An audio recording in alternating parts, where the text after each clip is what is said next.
I'd like to tell you a little bit about our speaker today, Jay Keasling. Jay grew up on his family's corn and soybean farm in Harvard, Nebraska. He earned a BS in chemistry and biology from the University of Nebraska and graduate degrees, including a PhD in 1991 in chemical engineering from the University of Michigan. In 1992, after a postdoctoral year at Stanford, he joined the faculty of the Chemical Engineering Department at UC Berkeley, and he also joined the staff of Lawrence Berkeley National Lab. Jay Keasling provides research and teaching leadership through several academic, industry, research, and management roles. He is now the Hubbard Howe Jr. Professor of Biochemical Engineering in the Departments of Chemical Engineering and Bioengineering at UC Berkeley. He's also Division Director of the Physical Side Biosciences Division at Lawrence Berkeley National Lab. He's Director of the Synthetic Biology Engineering Research Center, SYNBR, and a member of the California Institute for Quantitative Biomedical Research, or QB3, we call it. In addition, he's also a co-founder of several biotechnology companies, including the Emeryville-based Amyris Biotechnologies, which employs microbes to address major global health and energy challenges. Jay has received many honors and awards over the past 15 years. In May this year, he was elected a Fellow of the American Academy of Microbiology. And in November last year, 2006, he was selected for Discover Magazine's first ever Scientist of the Year. He was also elected a Fellow of the American Institute of Medical and Biological Engineering in the year 2000 and was honored with a Career Award from the National Science Foundation in 1995. Jay is a leader in synthetic biology, where his research has already yielded some stunning successes, including the genetic engineering of bacteria and yeast to produce a precursor to artemisinin, a highly touted antimalarial drug. Jay was instrumental also in putting together the winning proposal for a $500 million grant from the international energy giant BP to establish the Energy Biosciences Institute, or EBI. EBI is a partnership among UC Berkeley, Berkeley Lab, and the University of Illinois at Urbana-Champaign that will explore ways to develop new and cleaner sources of energy from plant biomass. Jay Keasling is now spearheading yet another major bioenergy proposal called the Joint BioEnergy Institute, or JBEI. He is a co-leader with Paul Alexandros of Helios, where Jay's team will continue its focus on increasing plant and cellulose-degrading microbes' efficiencies to make biofuels. Jay?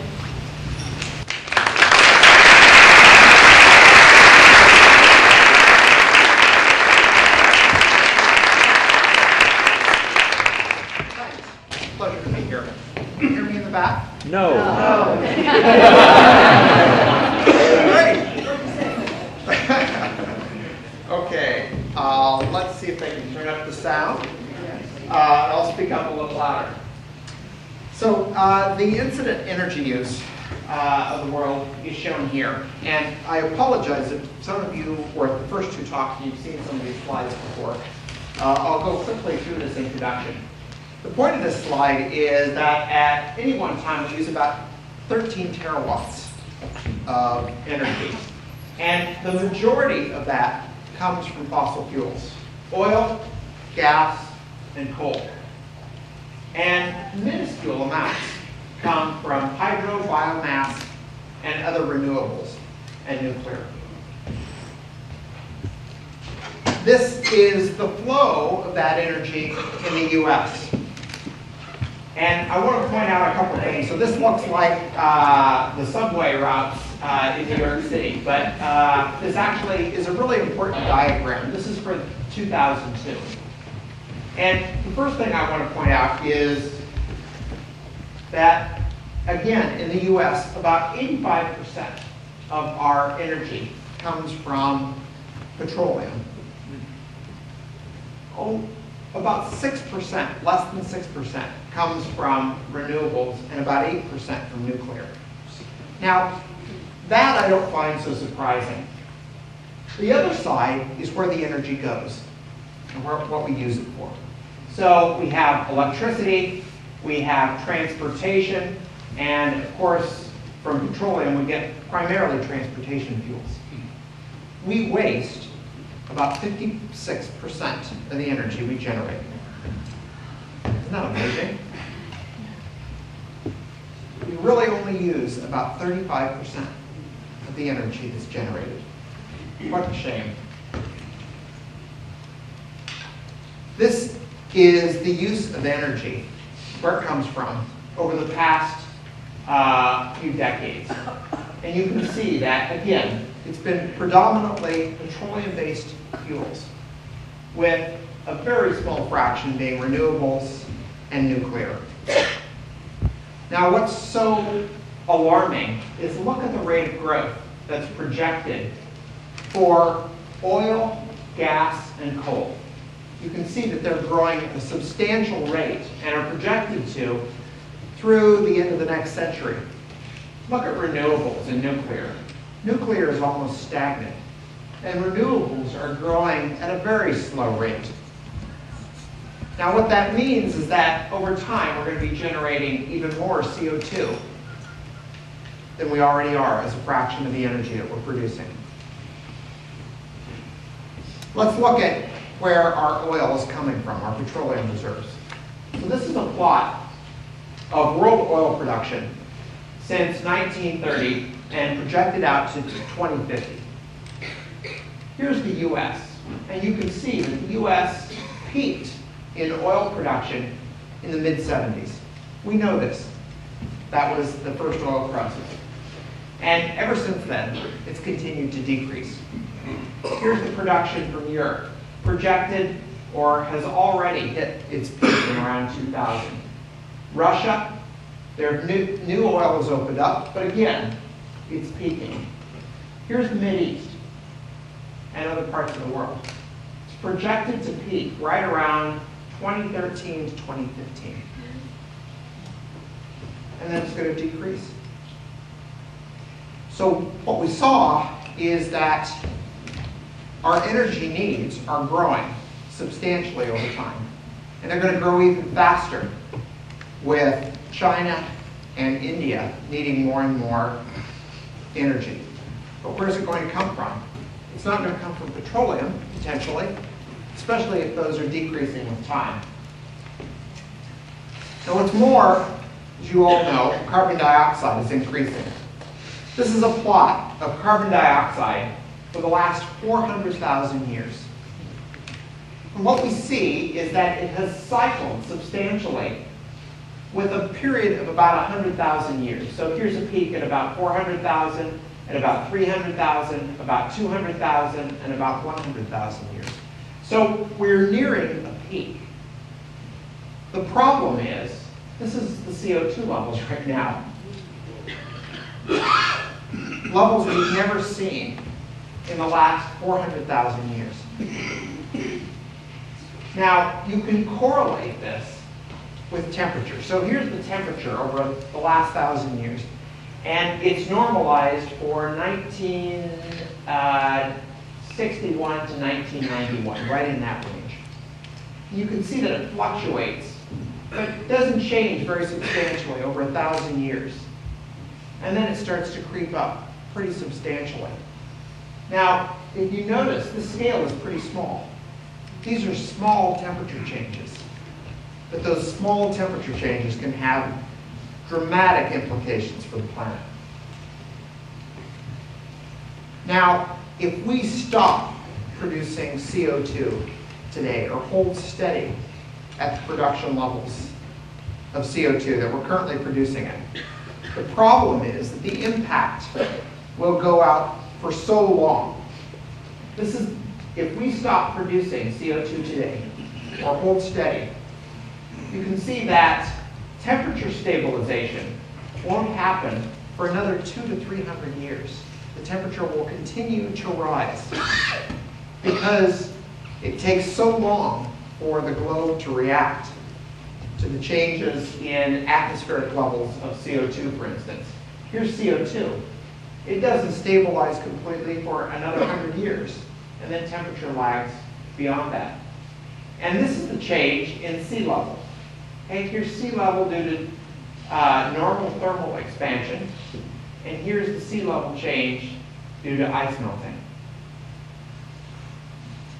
It doesn't look so good, does it? Now, we need to change the slope of these curves. We need to stop the production of CO2 to the extent we can, in part because we don't have enough petroleum for energy for the future, which means that renewables are going, or nuclear, are going to have to increase substantially. Here's the potential underused energy. We see hydro, tides, wind, geothermal, and realize this is on a log scale. Okay? But all these are minuscule compared to solar. Now, in the previous two talks from Steve Chu and Paul Alomsados, you heard a lot about solar. And I'm going to tell you a story about solar that has to do with biology, because it has so much potential. Now, let's come down to something we all see more and more on a day-to-day basis. Our president has touted renewable energy as, and particularly biofuels, as a solution for our climate change problems. And I first want to tell you about how we make biofuels right now. And then we're going to talk about where the next generation of biofuels will come from. So this is the typical route for producing ethanol, the current biofuel of choice, from sunlight. We use a plant called corn in the US. In Brazil, they've been very successful with sugarcane, but in the US, we use corn. From that corn, and only a small part of the corn plant, we actually get starch from the kernel.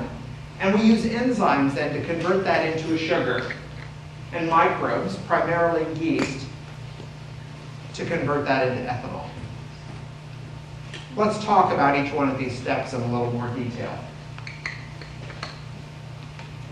So here are the ethanol plants that are springing up around the US. And you can see that many of them are right here. And the reason being the Corn Belt. What's amazing is there are about 60 ethanol plants under construction right now.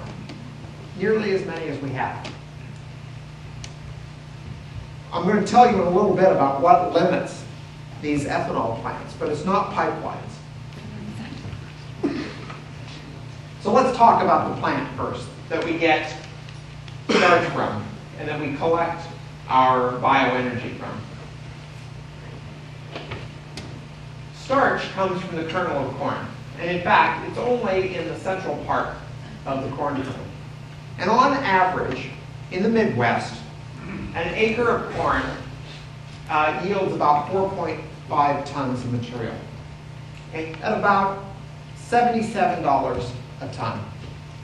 And I actually know this really well because, as Terry told you, I'm from a farm in Nebraska, and I raised a lot of corn. But corn has a number of challenges. First,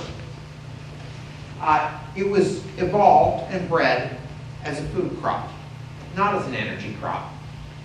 These large kernels that are on the corn were actually bred to be food. And so it's actually not the best energy crop to be using. What's more, it requires a significant amount of both water and fertilizer. And it has relatively low productivity. And I'll tell you about this in a little bit in comparison. So typical corn now gets right around 200 bushels an acre. And that's up substantially over, say, the last 5 decades, but still low in comparison to a potential energy crop. We'd like to think that we can replace corn with something that will be less energy intensive, less water intensive, and less fertilizer intensive. And that happens to be biomass. Let's talk about biomass. So biomass can be anything from the green part of a plant to paper in a landfill. It's plentiful.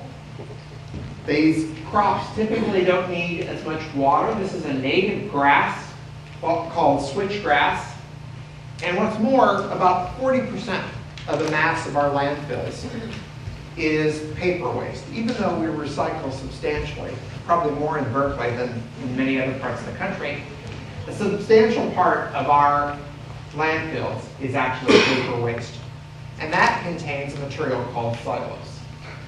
Now, the U.S. Department of Energy has estimated that every year the U.S. produces in excess of 1.3 billion tons of biomass. That's a lot of biomass. 20% of it is corn stover, so this is everything but the kernels. There's a lot of wheat straw, soy, crop residues. There's a substantial, about 1/3 in perennial crops. We have a lot of material in forests that falls down. This is not necessarily strip harvesting, but actually material that's free in forests. There's a substantial amount of urban waste, manure, and grains. So all in all, about 1 billion tons annually of extra biomass that we could be using for energy. Well, let's think about what that biomass could buy us. So here's the annual use of oil in the U.S. as of 2003. We used about 6.4 billion barrels of oil. Around 2/3 of that was imported. So about 4 billion barrels imported, and about 1/3 of that was produced in the U.S. Now let's look at that biomass and compare it. If we just burn that biomass, put it in an incinerator, use it to heat water, and use that water to make steam to generate electricity, we generate the equivalent of 3.5 billion barrels. Okay? So not quite as much as we import, but more than U.S. production of oil. The problem with that is that's electricity. And that doesn't work in cars very well right now because we don't have batteries capable of storing that electricity. The real commodity is transportation fuels that you can pump into your gas tank. Using not the technology we have available today, but next generation technology, we might be able to convert about at the equivalent of that biomass into the equivalent of 2 billion barrels of oil. Okay? So that gets us half the way to our petroleum imports, or about equivalent to the U.S. petroleum production. And that's not bad, but we need to be better. And this is where the U.S. Department of Energy is projected it's going to go. So this is basically ethanol, billions of gallons of ethanol per year. Okay, here we are right here. They're projecting that grain ethanol, corn-based ethanol, will not grow substantially from where it is now. And that ethanol will primarily be from cellulose. That biomass, that 1 billion tons of biomass that we have just lying around. But we have to have advanced technologies to convert that into fuels for our cars.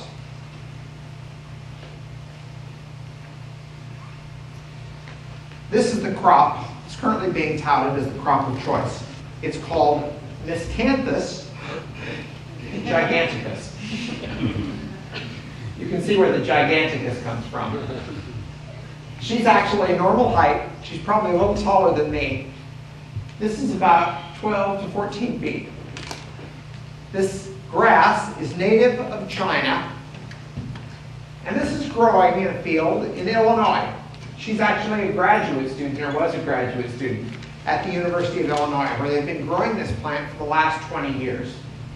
Steve Long is actually our collaborator at the University of Illinois, and this is one of the reasons that we chose University of Illinois as a collaborator in the BP-funded Energy Biosciences Institute. Now, this plant produces 26 tons per acre of biomass. Corn produces 5 tons per acre. So 5 times the amount of biomass. Now, here's the amazing part about this plant. They don't water it. They don't fertilize it. In fact, they've been doing studies adding fertilizer to it, and they see no change in the yield. Isn't that amazing? So here's why it works. This plant actually, in the spring, as it's growing, takes up the nutrients from the ground and sends them to the top. And then in the fall, when it starts to die back, it sends the nutrients back into the ground. Here's the other interesting thing about the plant. You can harvest it, and the next year you don't have to replant it. It just grows up. It's a grass, right? It's just like the grass in your lawn, except it's 14 feet tall. And they can do this now for 5, 6, 7 harvests. Imagine the savings now. So you don't need water, you don't need fertilizer, you don't have to replant every year. And it produces 5 times more than corn. Does it deplete the soil like corn? No, it doesn't. Now, that's not going to be the miracle crop for the entire U.S. A lot of it's going to depend on rainfall. So here's a projection from the U.S. Department of Energy of the crops that will be used. So this Miscanthus giganticus, it was growing here in this region. So this is the part of the Midwest that gets a substantial amount of rainfall. This is what we typically call the Corn Belt. Iowa, Illinois, Indiana, right in Wisconsin, right in that region. So if you go to regions like where I'm from, where there's a lot less water, then you might have to resort to something like switchgrass. And of course, in this region of the country, there's not a lot of hope. In the very wettest part of the country and warmest, we might do things like poplars, engineered poplars, in fact, or tropical grasses, or maybe even sugarcane. And then for some of the warmer parts of the country, things like eucalyptus, and then in the colder, wetter parts, hybrid poplars. But our energy crop, one crop is not going to do it for the whole U.S. for energy. It's going to depend on climate. And as I said, it's going to depend on precipitation. So this is the precipitation as it exists right now, not what's going to happen when global warming hits. Now let's talk about those plants. So we talked about corn, and we get our energy from the starch in the kernel. But these grasses don't have the same material. They have a sugar, but that sugar is in a different form. It's called cellulose. This is the section of a pine board. Okay? Pine board is almost all cellulose and some lignin. And this cellulose is a polymer of sugar. Okay, this is that sugar blown up. But it's just a long polymer of sugar. So each one of these cells, this was where the plant cell was back when that pine board was still alive. Each one between those cells is a cell wall, and those cell walls are made of polymerized sugar called cellulose. Sugar sounds great. We take sugar and we make ethanol when we use sugar cane. What's wrong with this? This is what's wrong with that form of sugar. This is the typical plant cell wall. It's a mess. It's huge, complicated mass of polymers. Let's dig down into that cell wall a little more. Tear away some of the stuff we don't want. These strands of sugar that are polymerized are in the form of cellulose and hemicellulose. So those are strands of sugar. They are synthesized by this complex on the cell wall. These are complicated proteins that actually synthesize the cellulose into bundles. And those bundles are what give a plant its rigidity. If we didn't have the cellulose and the lignin in the plant, it would just fall over. So one of the problems that we have is understanding how these cell walls are made. If we understood how the cell walls in plants are made, we might be able to breed better plants, better energy plants, that would turn this mess into something like this that might be more easily degraded and turned into transportation fuels. And this is one of our primary challenges: engineering better energy crops for the production of biofuels. We want to understand how these cell walls are made, and also understand if fertilizer or water are going to have any impact on cellulose production in biofuels. It's thought that water is going to limit the production of fuel going forward. Let's talk now about turning that into a sugar, that cellulose. This is done in ethanol plants right now using enzymes. These enzymes are called amylases. Now, just to review again, this cell wall is made of sugar polymers called cellulose. And this cellulose is tightly bundled.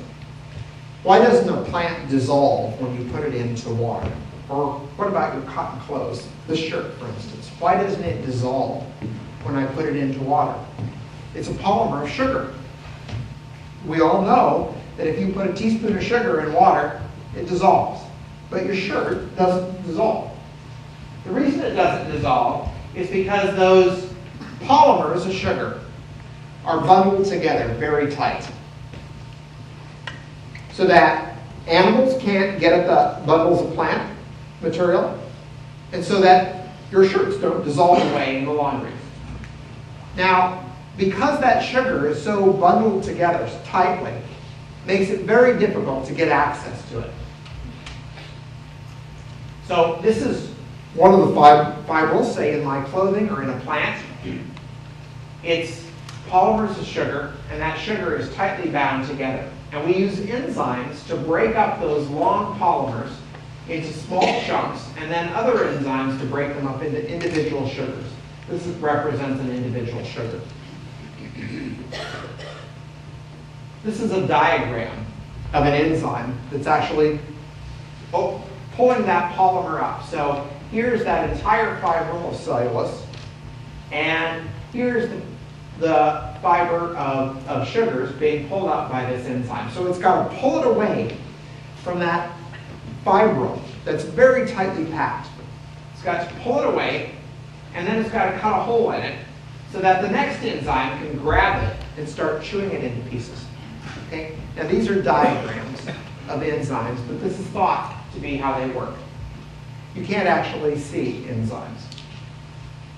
Now, the question is, where are we going to get enzymes that are going to do that? Where are the most effective enzymes at degrading cellulose? Well, here's one of them. One of the sources, termites. You ever think about termites? They're really efficient degraders of biomass. Turns out it's your house. They have an apparatus on the front end called a jaw to break up the biomass into little chunks. It goes through into the termite. Now the termite actually can't use the parts of wood. It actually has microbes in it, bacteria in it, that chew that cellulose up, that turn it into sugar, and then spit out nutrients that the termite actually lives on. It's a symbiosis, where the bacteria and microbes inside the termite gain a benefit from being there, and the termite gains a benefit from having them. Well, could we go in and find enzymes that would degrade cellulose? Sure. And in fact, the Joint Genome Institute, which is a unit of UC Berkeley National Laboratories and is in Walnut Creek, California, has actually sequenced the genomes of the microbes inside the termite gut. This is actually the termite gut right here. They went down to South America, found the best termites, the most active termites they could, And they pulled the guts out of them, shipped them back to Walnut Creek, California, and sequenced the microbes inside that gut. And they found novel enzymes, novel cellulases that have never been found before. Potential enzymes to turn cellulose into sugar. Where else could we find them? What about here? You ever think about cattle? They eat a lot of grass and straw and hay, not so much straw. And they turn that into sugar and then use that. They have microbes in the inside that actually degrade that cellulose. Or what about this environment, the forest floor? You ever think why we're not knee-deep in trees? Because they're always being degraded. Something's using that cellulose, that wood, and turning it into sugar, and then growing on it. And there are microbes there. And those microbes might offer great enzymes for biofuels. So that's our second challenge. Finding enzymes that will efficiently turn that cellulose into a sugar. What's our third challenge? Our third challenge is making the fuel. Ethanol is the biofuel that we're currently producing. It's a 5,000-year-old solution, if you think about it, to our biofuel problem. Right? Humans have been making ethanol for about 5,000 years by learning how to culture microbes to make wine and beer. Ethanol is for drinking, not for driving.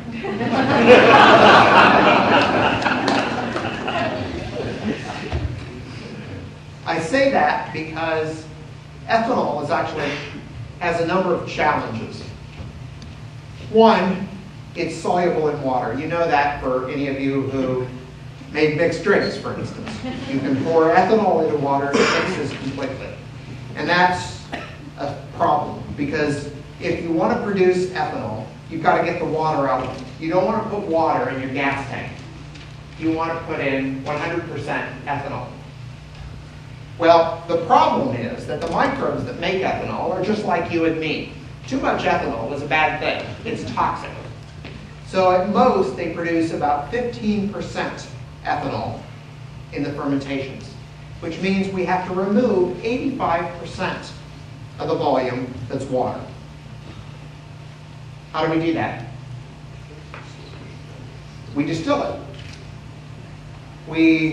As it turns out, ethanol boils at a lower temperature than water. So we heat it out, all of it, water and all, and we boil the ethanol off and collect it in relatively pure form. That gets you to about 95%. And this is a distillation column at an ethanol plant that actually does that purification. That's an enormous energy input to ethanol production.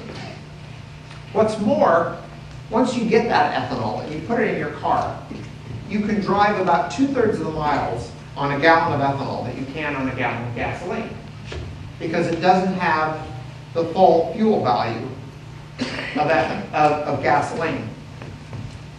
Which means you can't put it in your airplanes because nobody wants to add weight to the airplanes. We have enough of a problem actually getting them the distance we want on the amount of fuel they can actually carry. So ethanol can't be used as a jet fuel. What's more, I was telling you about the limitation in where our ethanol plants are located. The limitation in ethanol plants right now is train cars. You can't pipe ethanol. It picks up water along the way, which means that you'd have to redistill it at the end of the pipeline. So ethanol is transported by trucks and rail cars. And they locate ethanol plants where there are rail cars. And right now there's a shortage. They are experimenting with pipelines in Brazil, but they don't have one yet. What if we could make something more like the gasoline we use now? What if we could make oil? We all know about oil and how it mixes with water or doesn't. It floats to the top. What if you could make something that a microbe would produce, would secrete it, and it would just float to the top, and you could collect it all? You'd save all of that energy in distillation. What's more, it'd have a high fuel value, and you could put it directly in your car. One of the challenges today with ethanol is that most of our cars, probably, I'd say almost everyone's car in this room, will only take 10% ethanol, and no more. You need a flex fuel car in order to burn a higher percentage of ethanol. So this is our third challenge. How do we produce novel biofuels? Well, turns out there are microbes like this microbe, Botryococcus brownii. It's a photosynthetic microbe that actually produces some interesting fuel molecules. Some of these look a lot like gasoline and jet fuel. Some of them look a lot like diesel fuel. And we might be able to put these in our tanks directly. But the challenge is that this organism doesn't produce enough, and it doesn't produce it from cellulose. So we need to engineer an organism to produce these fuels. We needed to take something like corn, run it through its metabolic reactions, the chemistry going on inside the cell, and turn it into a fuel. Well, it's akin to building a chemical factory inside a microbe. And as it turns out, this happens to be my specialty. Now, how do you build a chemical factory? Well, if you're a chemical engineer, you pull together reactors and distillation columns, and you connect them with pipes. And that's how you build a chemical factory. And you don't have to worry about standards for the pipes because they'll screw together. You know that you can build a chemical factory. Somebody set the standard for a pipe so that a male end will always screw into a female end, no matter where you buy it or who the manufacturer is. And if you don't have just the right reactor, you can write a bunch of equations and actually design them. Now that's chemical engineering. Biology is not this way. In biology, actually, we don't use chemical reactors inside the cell, but we use something akin to that called enzymes. And these enzymes, actually, they're like cellulases that break down cellulose, but they also catalyze reactions. And they're very specific chemical reactors. They have very specific active sites that allow them to catalyze reactions. Well, this is what synthetic biology is about. It's about pulling together all of these biological components, enzymes, if you will, and stringing them together inside the cell that will allow us to accomplish a goal. And in this particular case, it's producing a fuel. Now, who says we can do this? Well, I say we can do this, and I'm going to tell you about an example. It's production of an antimalarial drug, but it turns out this molecule is a hydrocarbon, a lot like what you put in your gas tank today. Now, just to give you a little bit of history, malaria is caused by Plasmodium, which is transmitted by the Anopheles mosquito. Plasmodium infects the red blood cell and consumes the hemoglobin, or the heme part of the hemoglobin, so that the red blood cell can't carry oxygen. Every year, between 1 and 3 million people die of malaria. Between 300 and 500 people are infected with malaria. And it reduces the GDP of these countries by half. They wish they could have an energy problem. What's more, most of the drugs that in the past have been effective at treating malaria are no longer effective. In particular, this drug called chloroquine, quinine, is no longer effective. Plasmodium has grown resistant to it because it's been so abused. This is the deaths due to malaria over the past 100 years.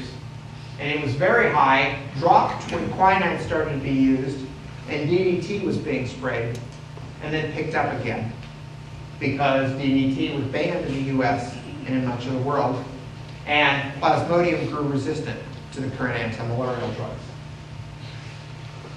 This drug, artemisinin, this hydrocarbon, is a cure for malaria.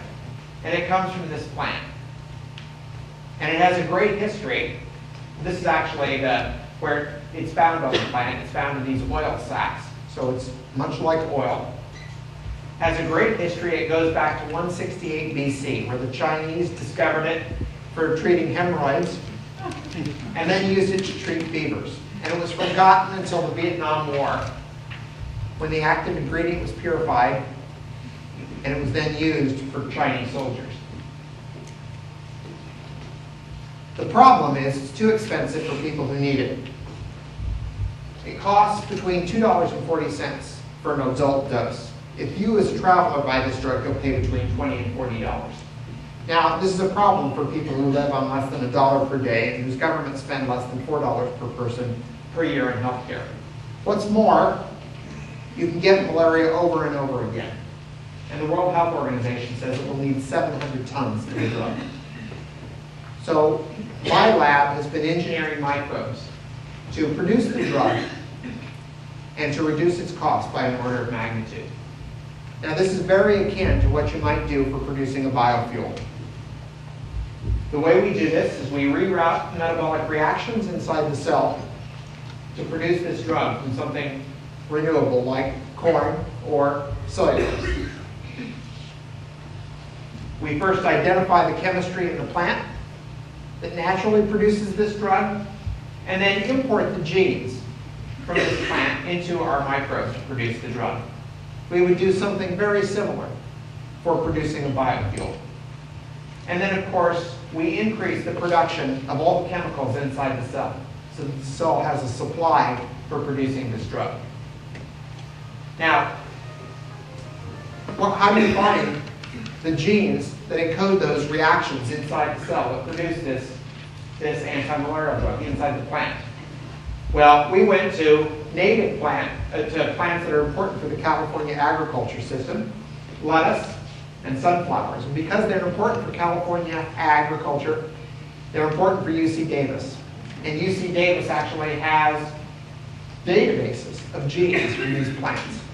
And this allowed us to clone a gene from this plant and several genes very similar to these genes.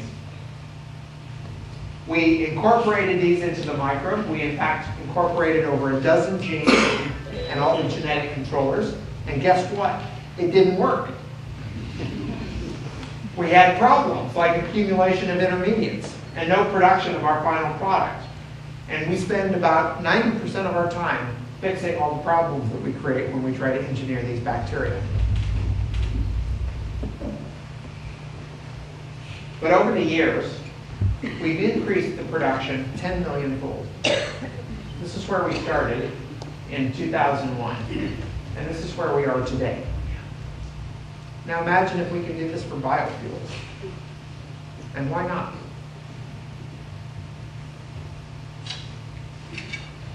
We put together a unique collaboration of my laboratory, Amyris Biotechnologies, which you heard about already, and the Institute for One World Health to actually take the research from our laboratory, scale it up into large scale, and get it out to people in the developing world. We have a similar strategy plan for the Energy Biosciences Institute. We don't want to just do interesting research, but we want the research to benefit all of you. And that means working with companies, learning about how companies do things, what's important for them, and then teaching them about the science that we've done so that it can be transitioned to large-scale production. This is what we're going to do with the cost of the antimalarial drug. This is the active ingredient. It's $1 a gram. We're going to reduce it to about $0.10 a gram. That means that those drugs that go out to people in the developing world could be as cheap as 25 cents. And that's a price everyone can afford. That's still too expensive for fuels. But given this trajectory, we can probably go up another order of magnitude or two to get to the cost of fuels. And that's in fact what we're doing now. We're taking the genes from this organism, Botrytis brownii, as well as a number of other organisms. We don't think we should rely on ethanol alone. I think we should look at what our need is and say, what do we need? What do we want? And build from there. Because we have the ability to build using synthetic biology and to engineer these microbes to produce things like drugs and fuels. And we've got a lot of help. You heard about the Energy Biosciences Institute. This was funded by BP to the University of California, Berkeley, University of Illinois, Urbana-Champaign, and the Berkeley Lab. And the idea is to work on all of these problems that I talked to you about today. The plants and the need for energy plants for the future. How do we understand how the cell walls are built and how do we make them better? Finding new enzymes from organisms like termites, from cows, from the microbes in the forest floor, and building microbes that can actually produce useful fuels that we can use in our automobiles today, that we can pump through our pipelines, that we can deliver using the infrastructure that we currently have. At $50 million per year, this institute will fund both basic research and transition that research to the private sector so that it can be used to benefit all of you. And you just heard about our latest endeavor. This is called the Joint BioEnergy Institute. And it's a collaboration of 3 national labs, Lawrence Berkeley National Lab, Sandia National Lab, and Lawrence Livermore National Lab, and 3 universities, University of California, Berkeley, University of California, Davis, and Stanford University. So it's a Bay Area consortium to study the transition of sunlight to fuels for your cars and solving these problems that I just talked about. Feedstocks, deconstruction, that's enzymes, and biofuels production. And we're looking forward to hopefully some good news in the next couple of weeks. I think the future is very bright for production of next generation biofuels for biomass. We have a lot of work to do. This isn't going to happen overnight. The President has set a goal of 30% of our fuel as renewable by 2030. That's a very steep goal, but I think it's something we should at least try to hit. I thank you for your time and attention, for the Berkeley Lab for giving me this podium, and I'd be happy to take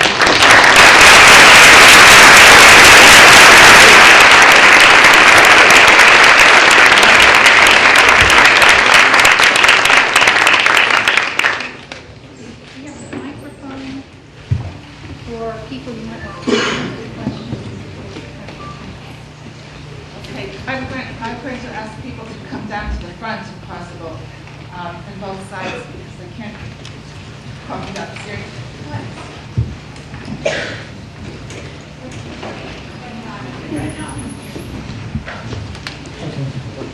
Thank you for that talk. I was wondering if you could comment a little bit about using microbes to make hydrogen, which has been also talked about as a potential fuel source. Sure. The question is, microbes produce hydrogen. There are microbes that will actually produce hydrogen. And I think it has a lot of possibilities. Hydrogen is the ultimate in clean fuel. The challenges with hydrogen are that we don't have a good way to store it or to use it in our automobiles. But as a source for electricity, it certainly has a lot of possibilities.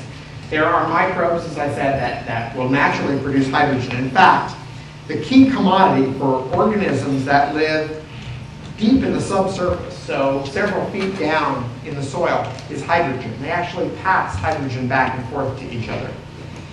So hydrogen is a known commodity in biology. The problem with hydrogen is that it's very difficult, one of the challenges, it's very difficult to produce it in a concentrated form. So it would have to be purified significantly, just as we do with ethanol. I think it's got some potential for the future, but there are a huge number of challenges we have to get past.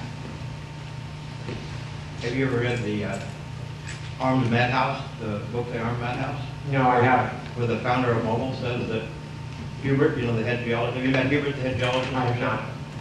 And he said that we're going to be completely out of fuel by 2006. He gave that chart, 1970, the production of fuel was going to go down, with all the oil companies drove it down. Now we have 500 billion gallons of fuel in 1956. Now we have 1 trillion gallons of excess fuel. It's like it's increased, it's doubled inside of the surplus of fuel. So Hubert, yeah. And he also said that there's more oil in Canada than there is in Saudi Arabia. This is the founder of Mobil that Mobil Oil that gave these statistics. And then he said that the oil companies deliberately sabotage fuel lines to create shortages so they can raise the price of fuel. And there's 1 trillion gallons of fuel sitting under Ecuador. Read Arms Madhouse. Chomsky said everything in the book's true, and the guy that wrote the Economic Hitman says everything in the book. Jay, would you like to comment? No, I don't think so. I think I'm going to lose there.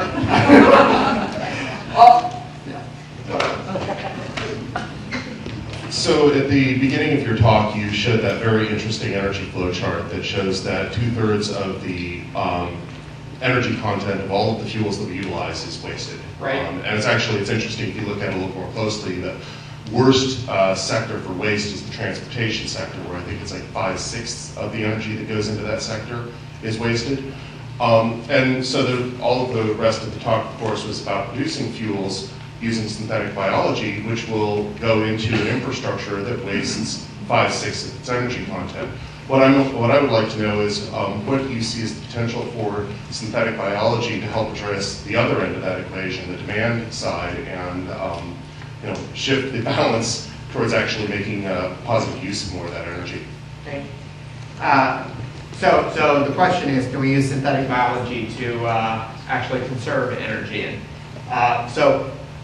I don't actually know about using synthetic biology and haven't thought about it much for conservation, but I can tell you that a lot of people at Berkeley Lab are thinking about conservation. In fact, Berkeley Lab is the place where a lot of energy efficient windows and lighting have been developed, and Berkeley Lab has probably saved more energy than any other DOE lab in terms of conservation. So there's a lot of that research going on here. I don't know if synthetic biology can help that out, but it's a good thought. I'll have to consider it. Good evening. I'm also a Raider fan, but my question is that biofuels are very good. It's wonderful, but when the rubber meets the road, the implementation into society and not these false, oppression situations where the fuel doesn't really get to the people without a super high cost. Well, so the question is, how do we ensure in some way that the biofuels that we make actually get to people without a huge cost? And, clearly, there are going to be costs that oil companies and whoever are going to put on the fuel to make money. And I can't do a lot about that, unfortunately, but I think we have to recognize that it's the case. Now, Brazil, they're making ethanol at 70 cents a gallon. Okay? This year, they became petroleum import-free. Pretty impressive. The U.S. doesn't import ethanol because we essentially ban it being imported so that we protect our ethanol industry. And then we subsidize them on top of that. So ethanol and biofuels in this country, until we let things equalize, we let imports flow in, and we quit subsidizing, we're never going to really know what the price of ethanol is. It's certainly not going to be inexpensive. Okay, Your emphasis has been on ethanol, or in other words, a fuel that can be used in spark ignition engines or engines that use gasoline primarily now. My interest is in your work and attitudes towards fuels that can be used in diesel engines, compression ignition engines. I run my Volkswagen Jetta on canola oil and biodiesel, very successful. And the huge advantage of diesel engines with their efficiencies and the hundreds of plants that can produce oils all over the world would seem to make this of at least equal, if not greater importance than the potential of ethanol. Not to mention that locomotives and ships and trucks run on diesel fuel, diesel engine.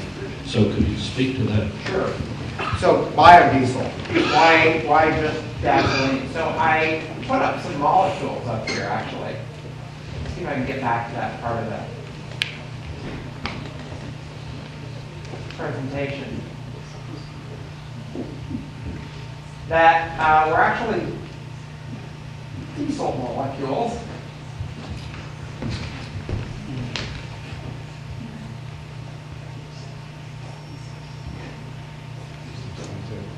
There.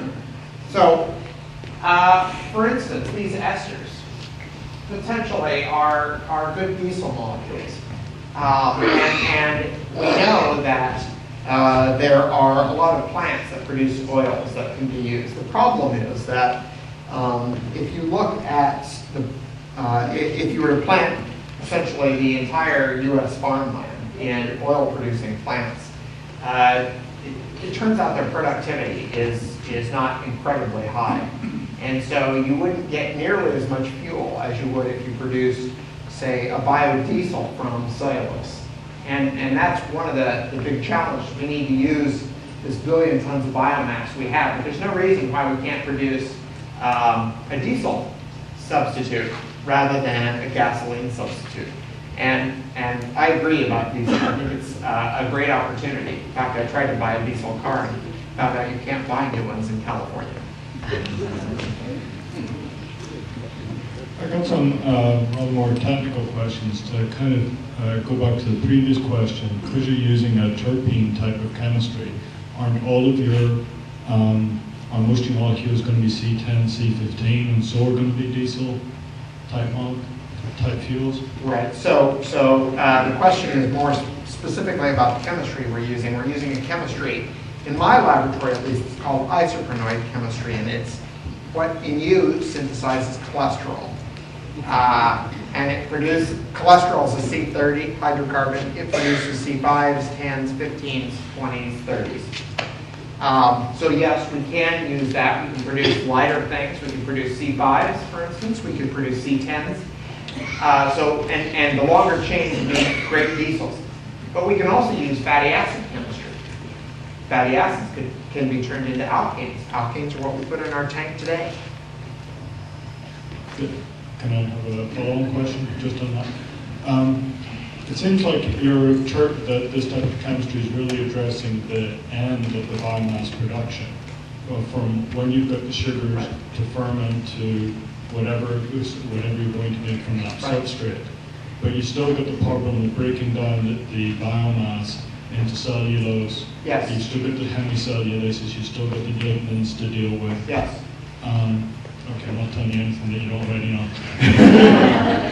That's okay. Have you thought about working with, in the Bay Area, not only do you have all of these national labs and the universities, but you've got two of the biggest enzyme producers in the world. You've got Genome and Novozymes. Right. Have you thought with collaborating with them also? So let me give you a little background to this question. He was talking about these enzymes that break down the cellulose into sugars. And two of the biggest producers, Novozymes and Genome, are here in the Bay Area. A few years ago, so I'm gonna answer this the long-winded way. A few years ago, the enzymes that were used to break cellulose down into sugar added $3 per gallon to the cost. The Department of Energy gave those companies and several others grants, and they reduced that price to about 30 cents per gallon. But that's still too expensive. So the question is, why not work with these companies and help them develop? And in fact, that's what we're going to be doing over the next few years, and that's one of the hopes for the Joint Bioenergy Institute, is that we would work with companies as well as these 6 partners to develop new plants, new enzymes, and new microbes to produce novel biofuels.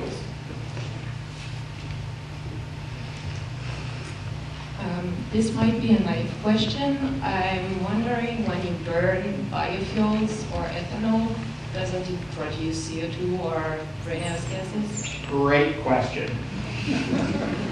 So, question is, you burn biofuels, don't they produce CO2 as well? And exactly. In fact, they produce CO2.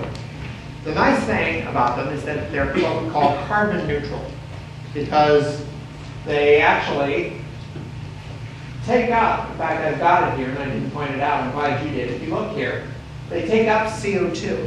And that's how the plant biomass is made. It's made by taking up carbon dioxide from the atmosphere and turning it into sugars that are then polymerized into the cellulose in the plant. So you take up CO2 here. When you burn the fuel in your car, you make CO2. And that CO2 comes back around. So we call these carbon neutral. And that's enough. It's carbon cycling. Now, the truth is that it takes quite a bit of energy to make, say, a gallon of ethanol. So you also create some CO2 in producing that ethanol. So there's more CO2 expended than just what's burned by the ethanol alone. But that can come from sunlight as well.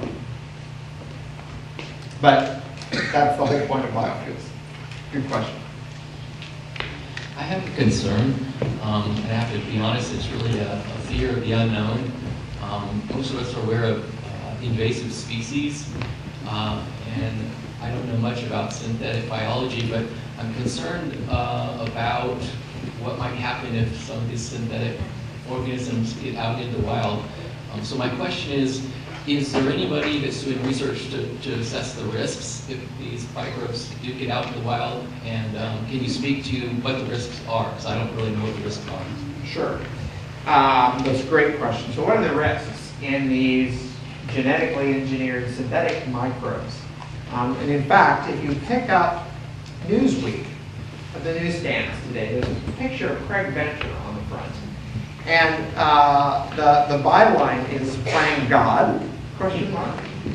And he's trying to, the point here is that he's trying to engineer microbes and build microbes from scratch. He's got a long way to go. So the answer is that yes, people are working on the risks of microbes being released into the environment. In fact, people have been working on that for a few decades, a couple of decades, at least since genetic engineering was first born in the 70s. And there are more and more people working on that because synthetic biology is making it so easy to engineer biology.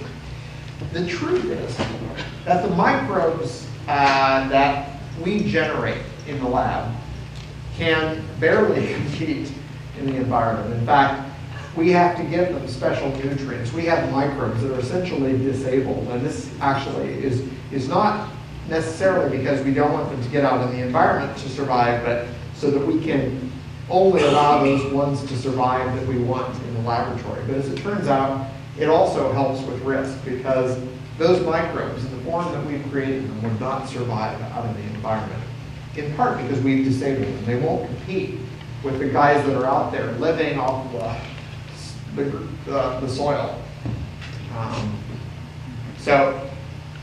I hear your concerns, and I think it's a valid point, and I think we do have to be looking at the risks. But the truth is these microbes, especially these that we're engineering to produce fuels and drugs, couldn't compete out in the environment.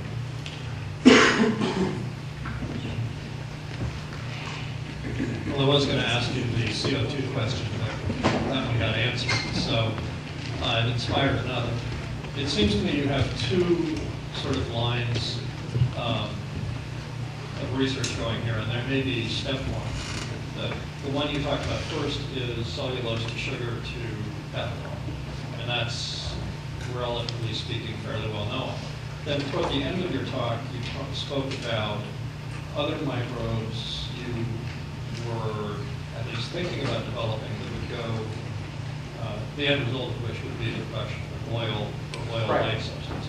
So I guess the question from the CO2 point of view is, if you got to the point of having those microbes available to produce the oil substance in the end, would you still have to go through the cellulose sugar cycle and thereby run into the same problem of energy inputs to the middle of the process at that point, which would produce the excess? Right. So let me see if I've got your question right. So would producing an oil save energy? I guess what I'm asking is, to get to the oil microbe, do you have to go through the sugar ethanol cycle down to the oil, or can you evade that entirely and thereby avoid some of the CO2? Right. So one possibility is that you could create a photosynthetic microbe that would take in sunlight and create the oil directly. And those organisms exist. In fact, I showed you a picture. The problem is it's hard to make bioreactors to grow those organisms to produce the fuel. And that turns out to be a really expensive thing to do. What we're hoping to do is to use the cellulose, all this biomass, the billion tons of biomass that's already out there, decaying in the fields or not, and turn it into biofuels and potentially more like oil molecules than like ethanol molecules. We'll save the energy from purifying the ethanol because oil floats to the top. We've spent 2 centuries making a huge problem by liberating billions of tons of fossil fuels into CO2. Can we impact this problem faster by taking some of these lawn clippings, newsprint, biomass, and laying down peat beds faster than we could make, or in parallel to making novel fuels? We can be reversed, as I said, in essence, the flow from the fossil fuel to the atmosphere and get it out of the way. Right, so you're suggesting by sequestering these in peat beds that they would be degraded and produce CO2, the plant material. How much methane does a peat bed produce? I don't know. I don't know that either. I know the termites produce huge amounts of methane. Right, and I know cattle do as well. I know this firsthand, actually. The current regime produces billions of tons of biomass annually and then sends it back futilely into the atmosphere as CO2 and methane. Right. Is there some other fate for this biomass which we could impact fast? Let's see. I suppose we could gather it and burn it and pump the CO2 underground into oil wells. That's actually being explored. I think Steve Chu might have mentioned this. You can actually pump CO2 underground, and these old oil wells will actually keep their pressure pretty well. And they, in fact, use this to extract oil. So that's a possibility. I don't know. Trees are the biggest producers of methane gas there is. Pardon? Trees are the biggest producers of methane gas there is. I didn't know that. Dr. Keasling, in 1981, I went with Dr. Brady Webster to Africa. We were funded by the National Science Foundation to study the evolutionary ancestry of certain plants that produce hydrocarbons. Yes. Like the Euphorbia candelabra. Yes. And so I was wondering whatever happened to that research. Dr. Brady Webster is from the Davis. I don't know. So the question is, what about these plants that produce hydrocarbons? And in fact, Melvin Calvin, who won the Nobel Prize for discovering how photosynthesis works, how carbon fixation works, he spent, after his Nobel Prize, a lot of his time working on plants that produce oil. And mainly these isoprenoid pathways that I talked about. So a lot of people have actually thought about this. And I don't know where the state of your professor's research stands, but I have a feeling all of this is going to be coming back very soon. This is more of a policy question. I I had worked at the National Renewable Laboratory in Golden, Colorado, and so much of our research has been stifled by a lack of public funding with the receipt of private funds here. It really seems like that's going to advance the process. What are you anticipating for public funding and policy for the future of this type of research? Right, so the question is, what about public funding and policy? And he was explaining that he spent time as an intern, right, that's correct. At the National Renewable Energy Laboratory, NREL, we call it, in Golden, Colorado. And there's an interesting story about NREL. This was last year. They got a severe budget cut, and they handed out pink slips to a whole bunch of employees. Found out the next day the president was coming and hired them all back. and I think this is really typical of how the government has treated energy research. We vastly underfunded energy research, considering the size of the industry, the size of the problem. I mean, when you compare it to healthcare research in this country, it's pitiful. So now the question is going forward. Well, there are this JBAID that I talked about, Joint Bioenergy Institute. It's a proposal for competition for these Bioenergy Research Center grants from the U.S. Department of Energy. And initially they had conceived 2 of them. And then someone said, oh, let's add a 3rd one on. Then there's a bill in Congress to add 7 and 11. But biofuels are great, but they're not the only answer. If you heard from Paul Almosadas, for those of you who were here last time or the time before, from Steve Chu, that the solution to the energy problem, unlike oil, is not going to be one source. It's going to be many sources. And so while I think it's great that we put a lot of funding into biofuels, I think we have to remember that there are a lot of areas that need serious research, including nuclear. I think it's great that we put money into these, but let's be measured about it and think of all of the potential energy sources as well as conservation. Can you tell me what the thermal efficiency of a wood-burning steam engine would have to be to equal methanol or ethanol burning engine in terms of horsepower hours per acre a year?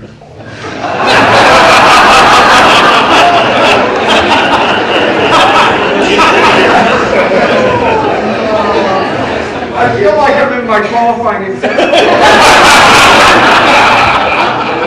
Oh, can you?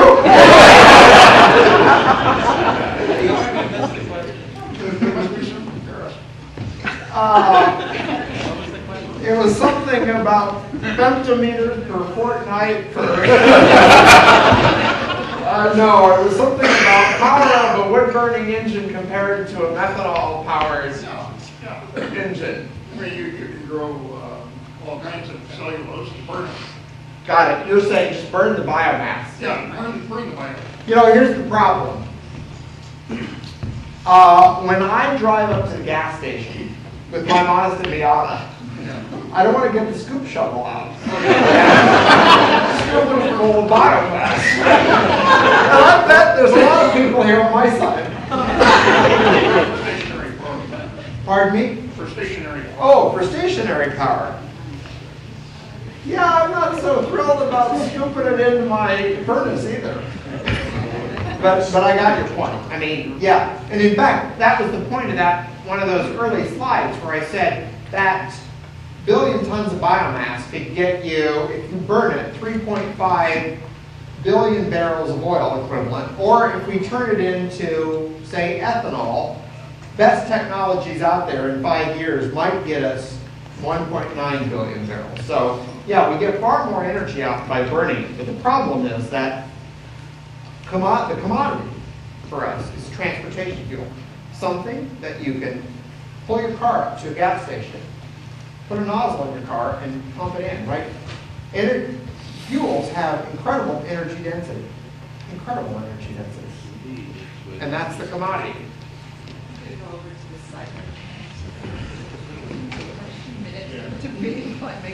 Elaine, we have someone here who's a hard time walking also that has a question. When you're done over there. Sure, we'll just get you that. To calibrate my thoughts on how much energy is involved, what is the Giganticus is a hell of a giant plant. What's the efficiency of it for converting the sunlight into carbon? Right. Or into lignite? Right, great question. What's the efficiency of this plant, Miscanthus giganticus, in converting sunlight into biomass? And it's about 2%. And that's great compared to some crops.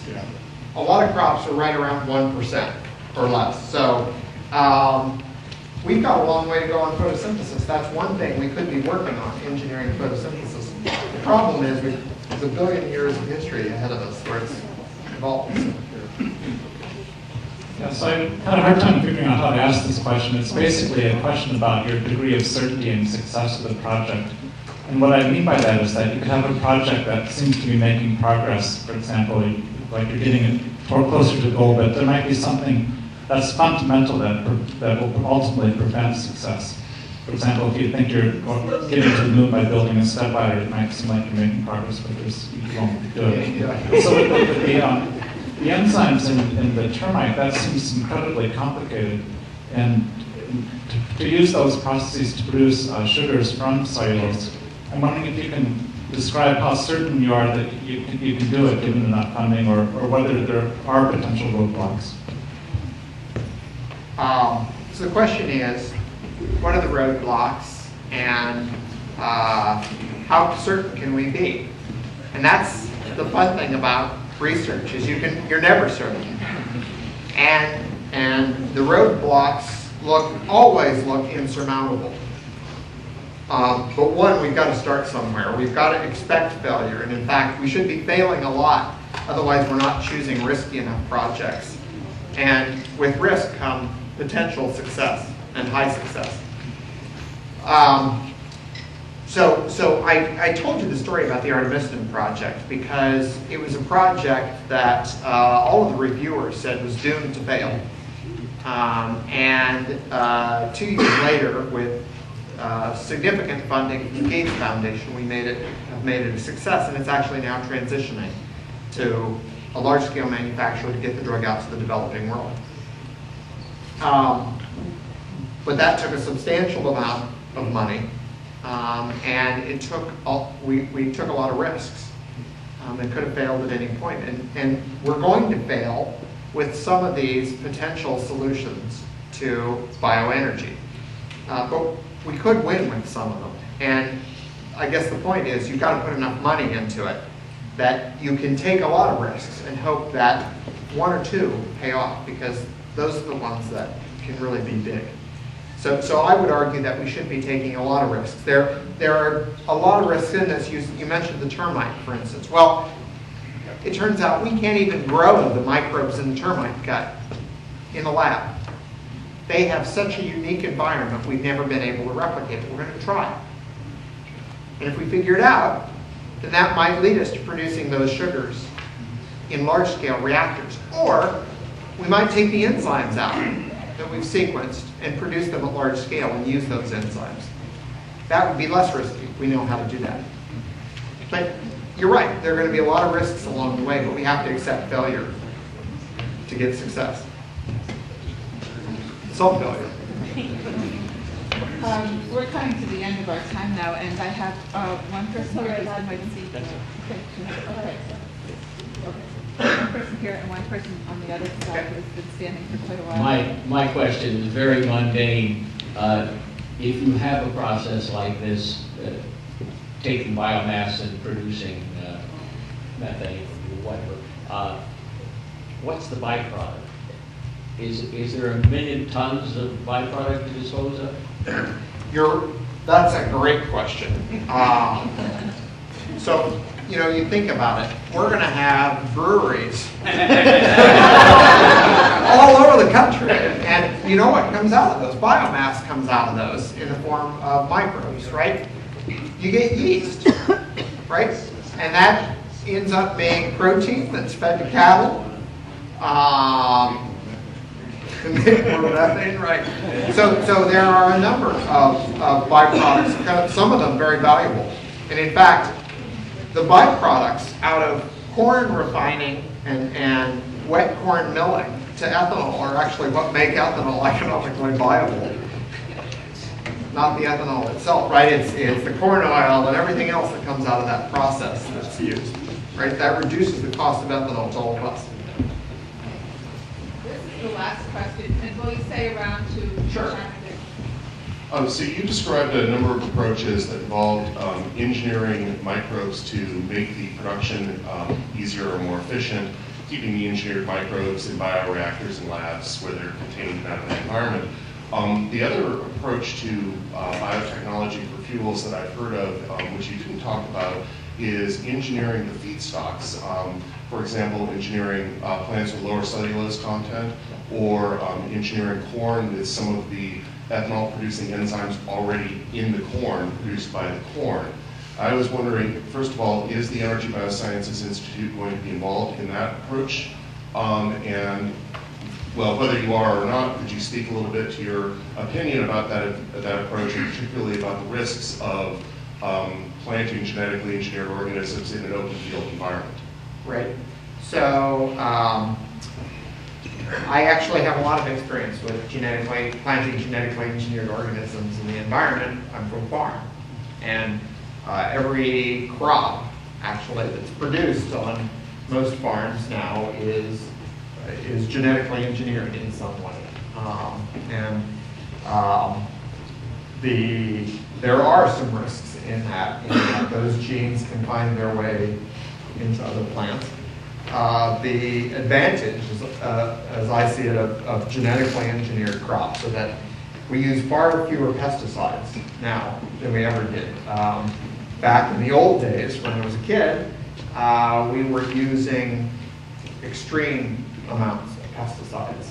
And that's actually decreased a lot with genetic engineering. And so I think, for instance, that my family is a lot healthier because of that. And probably a lot of other people. There's a lot less pollutants in the water because of that. I think there most certainly will be genetically engineered energy crops in the future. I don't see any way around that. And in fact, most of our food crops now are genetically engineered in some way. So will the Energy Biosciences Institute be working on that? Not directly.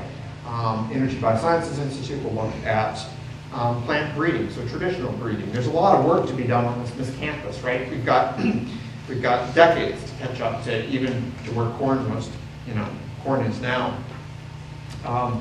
So there's going to be a lot of traditional breeding. There's going to be a lot of planting and looking at fertilizers. Can we augment production with various fertilizers?